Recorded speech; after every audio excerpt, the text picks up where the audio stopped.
Welcome back. I'm Thomas Smith with the Great Adventure team, and this is our series, How to Share the Joy of the Gospel. In our last session, we looked at the principle of peace, and I shared with you my first experience here in the Cathedral of the Madeleine in Salt Lake City, Utah.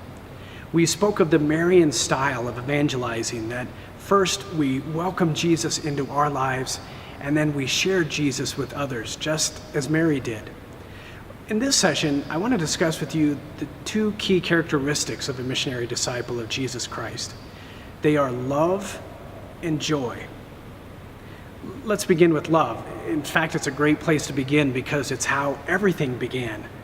The eternal love shared between the Father, the Son, and the Holy Spirit is what brought creation into existence. It was this love which kept Jesus on the cross to save us. And it's this love which purifies us and prepares us to spend eternity with God. So creation, redemption, and our sanctification all flow from the love of God. But here's the really good news. That same love which animates Father, Son, and Holy Spirit, that love is poured into our hearts at baptism. Paul tells us this in Romans 5. We get to not only share in God's inner life of love, but more importantly, we get to share that love with others. So love by its very nature is intended to be shared. What does this love look like? One of the helpful images for me is the sacred heart of Jesus. When God revealed himself to his friends, the saints, he frequently showed them his heart. He'd part his garments and reveal that to them. And what did it look like? The sacred heart of Jesus is on fire. In my Franciscan tradition, we have a daily prayer that begins, Eucharistic heart of Jesus, furnace of divine love. Jesus' heart is burning with love for souls. And there's something else about that heart. It's crowned with thorns, isn't it? It's wreathed with our own painful rejection of God's offer of life and love to us, or with our own unwillingness to share that love with others. So the Sacred Heart is at once a revelation and an invitation to not wound the heart of Jesus, but rather to share that burning love with others. Have you ever noticed in the Catholic Church there's no devotion to the sacred brain of Jesus? I've been to churches all over the world. I've never seen a flaming brain of Jesus anywhere in a church. And I think there's a lesson here. Yes, it's important and indispensable to know our faith, but unless that's united to a loving, living, visible faith, the words are going to ring hollow. Pope Paul VI put it this way. He said, modern man listens more willingly to witnesses than to teachers. People are tired of counterfeit Christianity. They want to see the real thing, the good news of great joy in a real life.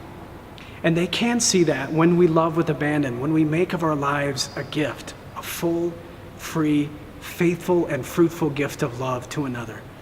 We should regularly then have a heart checkup and make sure that our motivations for sharing our faith is always the love of God. Our goal is not to win arguments, but to win souls, not to make points, but to make disciples. The second key characteristic of a missionary disciple is joy. It's the first fruit of this love. In fact, I define joy as the inner delight of knowing that we are loved by God. If you've ever witnessed that kind of joy in a Christian, you know how contagious it is. You want to be around joyful Christians, and you want to discover the source of that joy. I love how Blessed Mother Teresa of Calcutta put it.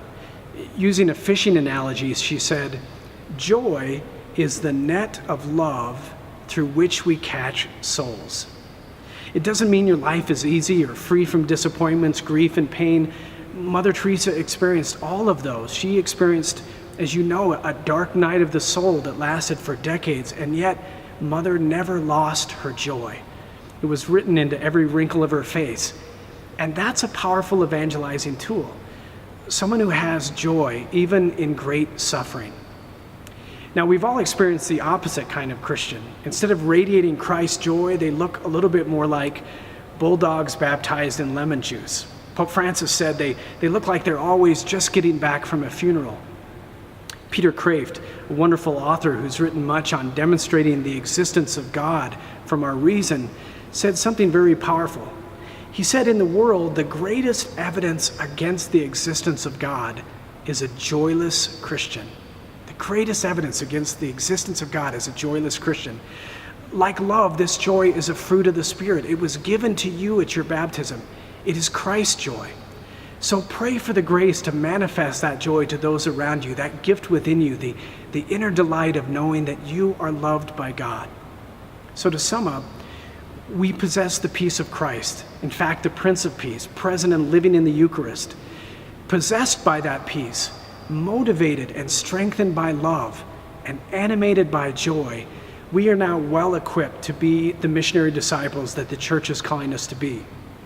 In our next session, we'll look at some very practical ways we can share that peace, that love, that joy with others as we continue our series, How to Share the Gospel of Joy. I'll see you next time.